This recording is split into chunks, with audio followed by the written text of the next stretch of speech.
एक दिन कमला सड़क किनारे पैदल ही कहीं जा रही थी। तभी उसकी नजर एक गाड़ी पर गई। गाड़ी से उसकी बहुत पुरानी सहेली सुधा बाहर निकली। सुधा, सुधा, कौन हो तुम? क्या चाहिए? और मेरा नाम तुम्हें कैसे पता चला? तुम शायद मुझे भूल गई, पर मैं नहीं। मैं तुम्हारी सहेली कमला। हम एक साथ एक ही क्लास में पढ़ा करते थे। मैं तुम्हारे लिए रोज माँ के हाथ के बने आलू के पराठे लाया करती थी। याद आया? हाँ हाँ, याद आया। कमला, तुम कितनी बदल गई हो। मैंने तुम्हें पहचाना ही नहीं। अच्छा बताओ, तुमने अपनी ये क्या हालत बना रखी है? मांग में सिंदूर और गले में मंगलसूत्र देखकर तो लगता है जैसे तुम्हारी शादी हो गई है। तुमने सही कहा, मेरी शादी गांव में हुई है और मैं वहाँ बहुत खुश हूँ। एक 4 साल की बेटी भी है मेरी, पर वो वहीं अपने पिताजी के पास गाँव में ही है। अपने पिताजी को वो बहुत प्यार करती है ना, तो उन्हें एक पल भी नहीं छोड़ती। मुझे यहाँ कुछ काम था, इसीलिए आई थी। ओह माय गॉड, ये तुम क्या बोल रही हो? शहर में पढ़ी लिखी और शादी गांव में, कैसे रहती होंगी तुम वहाँ? मुझे देखो, मेरे माँ बाप ने मेरी शादी एक रईस खानदान में की है। आराम से एसी में रहती हूँ, और तो और 2 कदम चलने के लिए भी मैं गाड़ी में ही जाती हूँ। शहर की तो बात ही कुछ और है। वो बात गांव में कहा। तूने गांव में शादी करके अच्छा नहीं किया। गांव में आके रखा ही क्या है? घुटन भरी जिंदगी, बस 2 वक्त की रोटी, पति और बच्चे का प्यार मेरे लिए बहुत है। जो सुख शांति गांव में है वो शहर में तो बिल्कुल नहीं है। अब तू मुझसे बहस करेगी?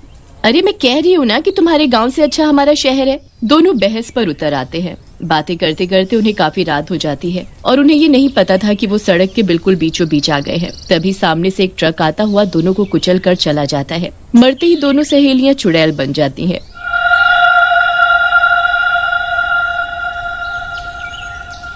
एक शहरी चुड़ैल, दूसरी गांव की। मैं मर गई कमला, मैं मर गई। वो देख, मैं वहाँ मरी पड़ी हूँ। मुझे किसी ने नहीं बचाया। काश कोई मुझे बचा लेता। अब मेरा क्या होगा? तुम तो अपने लिए रो रही हो और मैं अपनी बच्ची के लिए।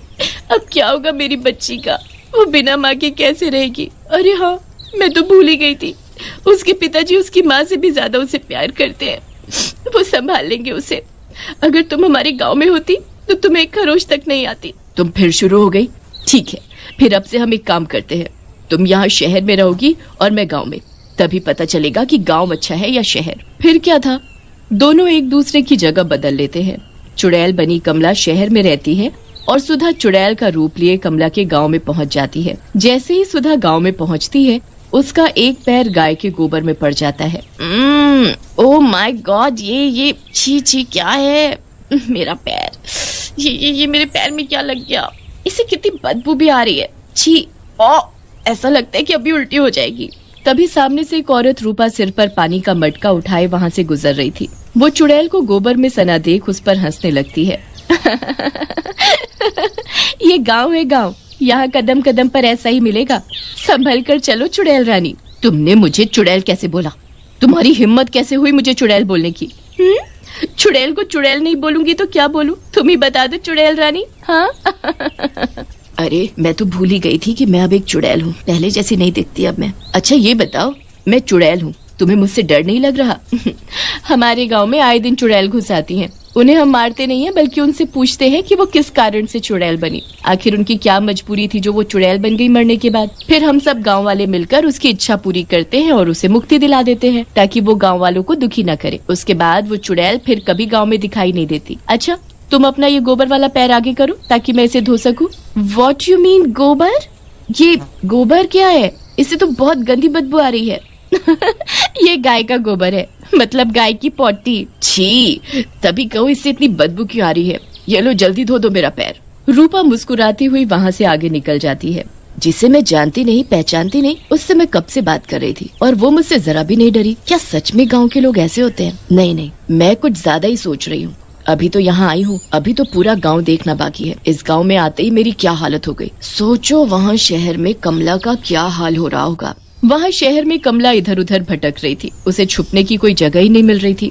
ये शहर इंसानों से भरा पड़ा है, पैर रखने तक की जगह नहीं है। कुछ समझ ही नहीं आ रहा कहाँ जाऊँ। तभी कमला को सामने पकौड़ों की दुकान दिखती है।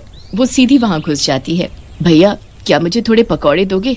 बहुत भूख लगी है, इसके मैं तुम्हें पैसे भी दूंगी। हाँ, क्यों नहीं, मैं भी तुम्हें कोई फ्री में तो दूंगा नहीं है, पैसे तो देने ही पड़ेंगे। जैसे वो भैया सिर उठाकर चुड़ैल को देखता है तो उसे देखकर डर से थरथर कांपने लगता है। तुमने पहले क्यों नहीं बताया कि तुम चुड़ैल हो? मैं तुमसे पैसे ही नहीं मांगता। तुम ये पकोड़े फ्री में खाओ, पर मुझे मत खाना, चाहे तो सारे खा लो। पकौड़े वाला भैया तुरंत वहाँ से भाग खड़ा होता है और एक तांत्रिक को अपने साथ बुला लाता है। वो देखो, वो रही चुड़ैल। मेरी दुकान पर चुड़ैल ने कब्जा जमा लिया है। बाबा, अब आप इसे अपनी तंत्र विद्या से भगा दो। आपको जितना पैसा चाहिए मैं तुम्हें दूंगा। हाँ? ऐसी पता नहीं कितनी ही चुड़ैलों को हमने भस्म किया है। ये चुड़ैल हमारे सामने कुछ भी नहीं है, अभी देखो। तांत्रिक थैले से भस्म निकालता है और मंत्र पढ़ने लगता है। नहीं नहीं, ऐसा मत करो, मैंने तो किसी का कुछ नहीं बिगाड़ा। फिर तुम लोग बिना वजह मुझे क्यों तड़पा रहे हो? इससे पहले कि ये तांत्रिक मुझे भस्म करे, मुझे यहाँ से गायब होना होगा। चुड़ैल फौरन वहाँ से गायब हो जाती है और किसी के घर पहुँच जाती है। अगर मैं थोड़ी देर और वहाँ रहती तो उस तांत्रिक ने मुझे भस्म ही कर दिया होता। पर ये मैं कहाँ आ गई? चुड़ैल मनोहर के घर में थी। मनोहर जैसे ही नींद से उठता है, उसकी पत्नी उसके लिए कॉफी लेकर आती है और मनोहर के हाथ में थमा देती है। चुड़ैल चुपके से ये सब देख रही थी। छी, कितने गंदे लोग हैं ये, बिना हाथ मुंह धोए बिना नहाए कैसे बिस्तर में ही चाय पी सकते हैं? हमारे यहाँ तो उठते ही सब सबसे पहले नहाते हैं और उसके बाद पाठ पूजा, फिर जाकर चाय पानी करते हैं। और यहाँ देखो, मुझे तो पहले ही शहर पसंद नहीं था, इससे तो हमारा गाँव अच्छा है। यहाँ चुड़ैल कमला और वहाँ चुड़ैल सुधा भटक रही थी। सुधा अपनी मस्ती में यहाँ वहाँ देखती हुई जा ही रही होती है कि तभी उसकी नजर कुछ खेलते हुए बच्चों पर पड़ती है। ये देखो गांव के बच्चों को। हमारे शहर में बच्चे सुबह उठकर स्कूल जाते हैं और यहाँ गांव के बच्चों को देखो, मिट्टी में खेल रहे हैं। कोई पढ़ना वढ़ना नहीं है इन्हें, दिन भर बस उछल कूद। तुम बच्चे यहाँ क्यों खेल रहे हो? स्कूल क्यों नहीं जाते? ये तो चुड़ैल है। माँ, बचाओ। राजू डर मत, मैं हूँ ना, मैं तुझे कुछ नहीं होने दूंगी। तुम बच्चे स्कूल क्यों नहीं जाते बताओ, नहीं तो मैं तुम सबको कहा जाऊंगी। 2 दिन से हमारी मैडम गायब है, उनके बिना हम कैसे पढ़े, इसीलिए हम सब यहाँ खेल रहे हैं।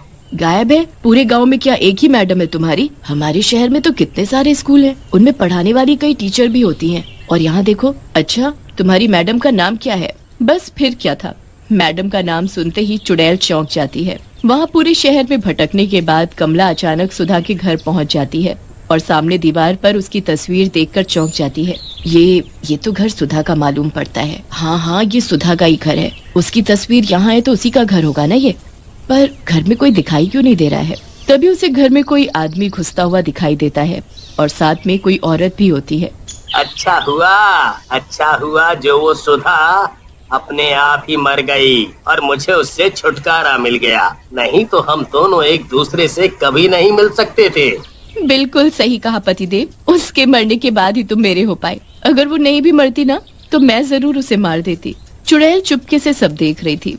वहाँ सुधा कमला का नाम सुनते ही बच्चों से उसके घर का पता पूछती है और वहाँ जाती है। वहाँ उसके पति सुभाष और बच्ची को देख हैरान रह जाती है। वो अपनी बेटी की पूरी देख रेख में लगा था। चुड़ैल ये सब देखकर वहाँ से चली जाती है और कमला को याद करती है। तभी कमला उसके पास वहाँ आ जाती है। मैं तुम्हें याद कर रही थी, अच्छा हुआ तुम आ गई। मैंने तुम्हारा पूरा गाँव देखा और देखकर ये ही पता चला कि यहाँ ऐशो आराम भले ही नहीं है, पर यहाँ के लोग बहुत अच्छे हैं। खुली हवा में सांस लेना कितना अच्छा लगता है। शहर भी इतना बुरा नहीं है जितना मैं सोच रही थी। वहाँ स्कूल है, हर सुविधा है, पर लोगों की सोच बहुत छोटी है, आलसी है, हमेशा ऐशो आराम में ही रहना पसंद करते हैं। और हाँ, एक बात तो मैं तुम्हें बताना ही भूल गई। मैं तुम्हारे घर गई थी, तुम्हें मरे हुए 2 दिन भी नहीं हुए कि तुम्हारे पति ने दूसरी औरत से शादी कर ली। वो अब वहीं तुम्हारे घर में रहती है। सुधा ये सब सुनकर रोने लगती है। कमला उसे जैसे तैसे चुप करा देती है। मेरा पति बेईमान निकला, पर कमला तुम्हारा पति और बच्ची बहुत ही अच्छे हैं। तुम्हारा पति अपनी बेटी की बिल्कुल माँ के जैसे देखभाल करता है और गांव के लोग वो भी बहुत अच्छे हैं। गांव की खुली हवा में सांस लेकर बहुत सुकून मिल रहा है। दोनों चुड़ैलों को अपनी अपनी जगह बदलने के बाद पता चला कि दोनों ही जरूरत की जगह है, शहर भी और गांव भी।